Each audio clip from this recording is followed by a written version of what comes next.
Martin Wolf, writing in the Financial Times, the influential columnist on Europe. Everybody's looking for a solution. He's looking for a realistic economic and political in-between. He says the leap into more Europe, the more federal Europe, what everyone's talking about, unlikely to be agreed, and if agreed, is ultimately likely to fail. He looks at something called the status quo plus. It's not the status quo, what they're doing right now, and it's not the more United States of Europe.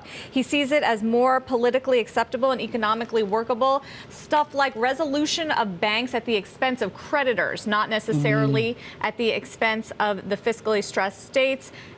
A commitment to economic reform, not necessarily austerity, and ECB getting behind I'm in the Greg demand. Peters camp on that. Scarlet, what do you have? Well, from the macro to the micro, Facebook, a lot of analysts know they're flooding in this morning because the 40-day quiet period has ended for the banks that took part in the IPO. So the analysts are now free to publish their research. We've counted at least 12 analyst notes just coming in this morning. Oh, buy. What a shock. Surprise, no, not necessarily. So the scorecard right now is 18 buys, 12 holds in total, and 3 sells. And one of the notes that came in this morning from BMO Capital Markets was, in fact, a sell. So when you look at the price target on average, they're looking for $38.06 on average.